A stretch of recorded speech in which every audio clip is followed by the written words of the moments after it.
See, we had a little bit of a farm. There were 9 in the family, besides mother and dad. We had our own cattle, our own sheep, we had our own wool. It was rough, it was very rough. The only thing that helped, you could go to a store those days with a horse and wagon, or in the wintertime a horse and sleigh, and load on all the groceries you wanted. You didn't have to have a cent, because they were dealing in wood. So all we had to do was cut wood the next spring. They took that to pay the bill. They were the next to me. I'm the youngest of the family. I had quit school. I only went through grade 7.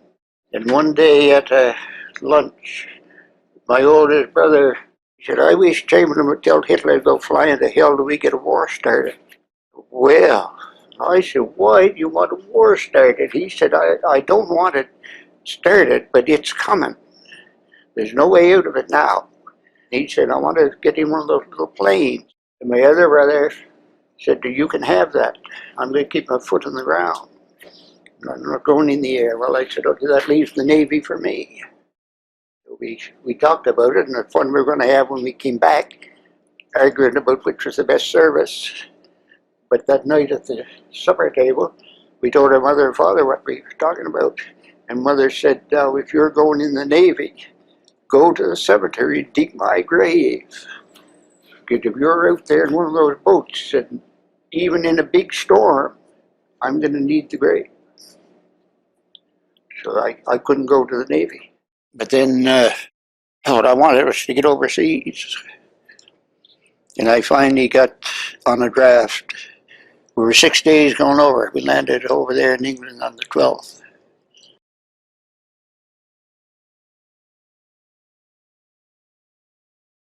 We went aboard the ship on the 3rd of June. And we left the night of the 5th. I didn't know when I went into action D-Day, I didn't know what an artillery shell sounded like coming in and exploding.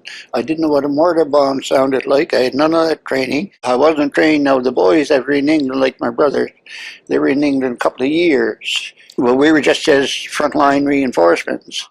And we had to wait till the landing craft came back. After we got ashore, we get up in the hill a piece, and they told us to dig in just in case that the war was in a mile or so away.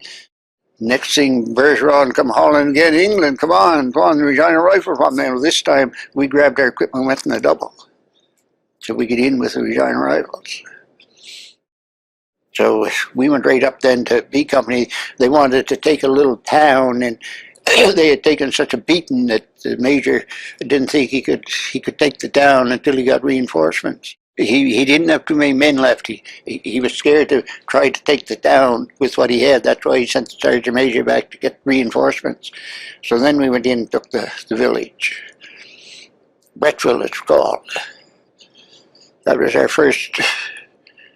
my first big battle. We had a little skirmish just going up. It was still a lot of fun, but it changed awful quick, the thoughts of survival.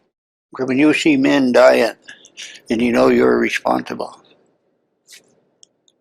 Not too much pleasure in that. That's when it started to turn. And they didn't want us to be taken prisoner with a letter, because their intelligence officers could take so much out of it. They said they'd be making you tell things you wouldn't even know you were telling them. So destroy the letter, burn it. If you can't bury it. Don't get caught with it on. So I got a letter from home, and I couldn't burn it because of the smoke. So I buried it in the ground. So I met him way later, months after, and he told me about coming into that little town, and everybody picked a trench to get into in case they did get shelled. And he said, "I seen this piece of paper." I dug it out. My letter. Yeah, I thought that was incredible. Ken said, "Forget all about him." Well, Graham said, "Was he dead?"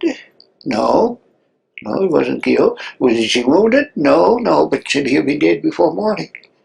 He said, "That's the hardest I ever saw in my life."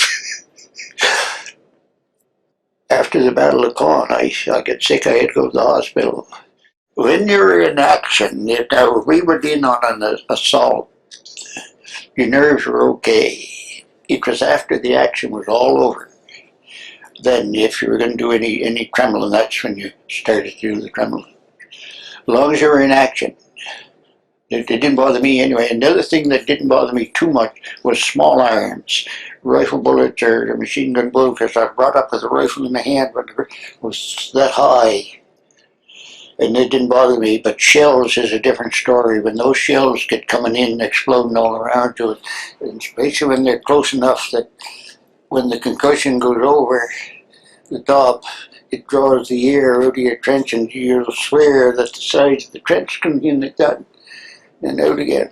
They're too close then. They were terrible, the shells. Mortar bombs are bad enough, but the shells is the one that, if anything was going to put me in a pedestal, it would be the shells. At the last, before it came to an end, we had orders right from General Queerar himself, don't kill any more people than you have to. And then they'd go on there trying to get back to Germany. So we traveled behind them like that for quite a long piece. Sometimes we'd have a little skirmish with them, but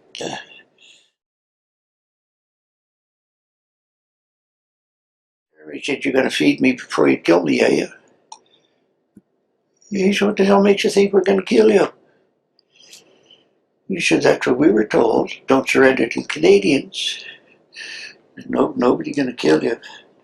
You eat your breakfast." He wouldn't believe it. And walked in and he let it roar. It's all over. If you fellas dig out your bottles of liquor, you can stay drunk for 3 days if you like, nobody cares. But get it out. We didn't have one drop of liquor in the whole 3 platoon. I got back New Year's Eve, and the big thing was we couldn't sleep. Wake up in the night and have to get up. He said, "It's never going to end." Probably won't for a while.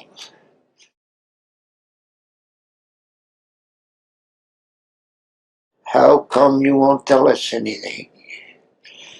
Oh, I said, "Look, we did things we didn't want to do, especially with those Hitler youth, because they wouldn't surrender. And nobody's proud of what we had to do. Not proud enough to go around talking about it. And that's why I don't tell you about it. But it was still something I wouldn't want to miss. I'm glad I got there. I wouldn't want to miss it. I wouldn't have missed it for $1 million, and I wouldn't go back again for $2 million. But the way to say it,